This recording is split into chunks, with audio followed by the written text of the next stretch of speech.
There is a paradox in multiculturalism.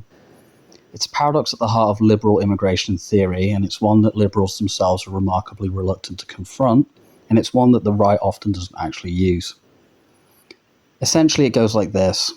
A highly liberal immigration model can unintentionally encourage the formation of self-contained ethnic communities that mirror the cohesion and exclusivity of the very ethno-nationalism that liberalism wants to avoid.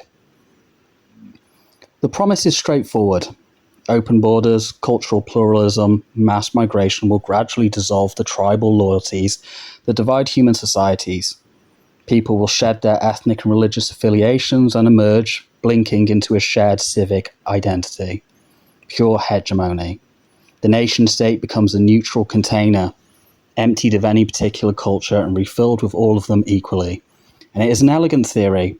It also consistently fails to describe what actually happens. Humans, inherently, organize themselves around shared language, shared ancestry, shared belief, and shared history. It's not bigotry, it's not ignorance, it is simply the architecture of how people form communities. And it's the very tribalism that has got us this far in the first place. And it does not disappear because a political ideology would prefer that it did. When large-scale migration occurs, newcomers do not dissolve into a universal civic culture. They form communities that preserve and reinforce existing identities. Those communities develop their own institutions, their own political interests, their own internal hierarchies. And again, none of this is inherently sinister. Cohesion is not a crime. But here is where the irony begins to cut. As those communities grow in size and influence, the values they carry, frequently rooted in religion and in the social models of the countries that they have left, acquire genuine political weight. Values that are, in many cases, directly opposed to the liberalism that has opened the door for them. The system, in other words, extends tolerance to worldviews that do not reciprocate it. Some have called this suicidal empathy, and I wouldn't say it's an entirely unfair description. Now, consider what liberal multiculturalism actually produces at scale, because this is where the comparison to ethno-nationalism becomes somewhat uncomfortable. Ethno-nationalism, at its core, is the organization of political life around ethnic and cultural solidarity. It is precisely what liberalism claims to oppose. Yet, a liberal immigration model pursued without limits or conditions can produce self-contained ethnic communities that mirror that very structure, cohesive, insular, politically organized around communal identity rather than civic participation. The mechanism differs, but the rhyme outcomes the same. And there is a second asymmetry that compounds this. Liberal multiculturalism tends to make two very different demands of two very different groups.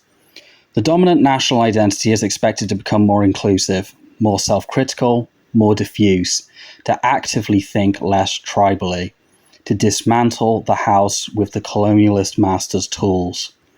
Minority communities, meanwhile, are encouraged to preserve strong cultural cohesion and collective consciousness, to hold their identity tightly, while the host culture loosens its grip on its own. One group is asked to dissolve, the others are not. This is not pluralism, that is a hierarchy of permitted identities, and it generates exactly the kind of resentment that liberal theory imagines itself to be preventing. None of this is an argument for closed borders or cultural homogeneity. It is something more demanding than that. It's an argument for intellectual honesty.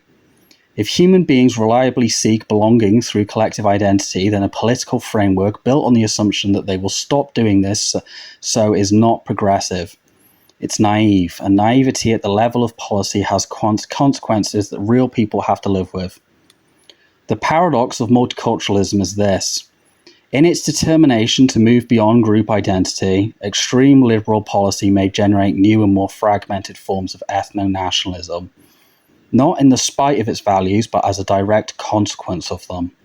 And that is a serious problem. It deserves serious engagement, not dismissal, not panic, and certainly not the kind of willful blindness that mistakes discomfort for bad faith.